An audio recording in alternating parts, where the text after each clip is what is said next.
Jeremiah's hands trembled as he stared across the dimly lit restaurant at the Valorian woman seated opposite him. The resemblance was uncanny, almost cruel. Her iridescent skin caught the light in exactly the same way Stella's had, those same violet eyes that seemed to hold entire galaxies within them. "Are you all right?" the woman asked, her voice melodic with that characteristic Valorian lilt. Her name was Lyra, his friend Marcus had said. A nice girl. Perfect for him. Marcus didn't know. Nobody on Earth Station Olympus knew about Stella. "I'm fine," Jeremiah lied, reaching for his water glass. His prosthetic left hand, a crude human design, not the elegant biosynthetic ones the Valorians could craft, clinked against the crystal awkwardly. He saw Lyra's eyes flick to it, then politely away. The war had been over for 3 years. The Valorian-human conflict that had scorched 17 worlds and killed billions had ended not with victory, but with exhaustion. Both sides had simply run out of soldiers, out of will, out of reasons to keep fighting over mining rights in the Kepler expanse. Jeremiah had been a Marine, part of the infamous Terran 7th Fleet. He'd fought on Valorian Prime's third moon, had seen friends vaporized by plasma fire, had pulled triggers that ended lives he'd never wanted to end. And through it all, there had been Stella. "You seem distracted," Lyra observed, tilting her head in that distinctly Valorian way. "Perhaps this wasn't a good idea." "No, I'm sorry," Jeremiah said quickly. "It's just, you remind me of someone." Lyra's expression softened. "The war." He nodded, not trusting himself to speak. "I lost people too," she said quietly. "My brother. He was a communication officer on the Radiant Dawn. You probably destroyed it," Jeremiah finished, his voice hollow. "The Dawn was at the Battle of Crimson Nebula. I was there." The silence between them stretched like a chasm. Jeremiah waited for anger, for accusation, for the hate he deserved. Instead, Lyra reached across the table and placed her hand near his, not touching, but close. A Valorian gesture of shared grief. "We all did things," she whispered. Jeremiah's mind spiraled back to Titan's Edge, the forgotten research station where he'd been stranded after his ship took critical damage. He'd crashed there expecting to die, his oxygen running low, his rations depleted. Instead, he'd found her. Stella had been a Valorian xenobiologist, also stranded after her vessel was destroyed in the same skirmish. 2 enemies, alone on a frozen moon, with a choice. Kill each other or survive together. They'd chosen survival. For 6 months, they'd lived in that abandoned station, sharing the meager supplies, repairing equipment, and slowly, impossibly, falling in love. She'd taught him Valorian poetry. He'd shown her Earth music, the old classics from before the war.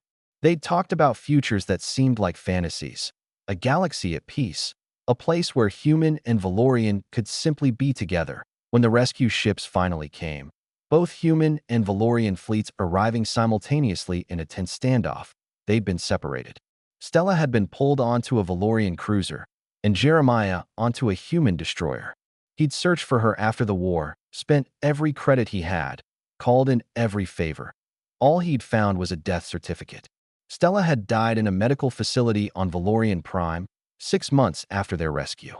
The cause was listed as complications from prolonged radiation exposure, damage sustained during her initial crash. She'd been dying the whole time they were together, and she'd never told him. "I'm sorry," Jeremiah said abruptly, standing so quickly his chair scraped across the floor. "I can't do this." Lyra looked up at him with those violet eyes, and for a moment, she was Stella again, looking at him across the frost-covered windows of the research station, smiling as she hummed a human song she'd learned from him. "Wait," Lyra said, also standing. "Please, just sit down." For a moment, something in her voice made him pause. She pulled out a small holographic projector from her purse and activated it. A figure materialized above the table, a Valorian woman with iridescent skin and violet eyes. "Stella." "How do you?" Jeremiah's voice broke. "She was my sister," Lyra said softly. "My twin sister. Stella told me about you before she died.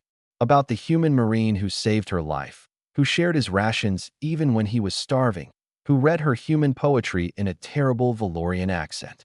Tears streamed down Jeremiah's face, hot and unchecked. "She made me promise something," Lyra continued. "She said if I ever met a Jeremiah Chun from Earth, a man with kind eyes and a stubborn heart. I should tell him that she loved him, that she was grateful for every moment, that her only regret was not having more time. Jeremiah collapsed back into his chair, his prosthetic hand covering his face. Marcus didn't set this up randomly, did he? Jeremiah managed. Lyra shook her head. I've been looking for you for 2 years. When Marcus mentioned his Marine friend who never talked about the war, who had a prosthetic arm and nightmares, I had to know. Stella described you so many times.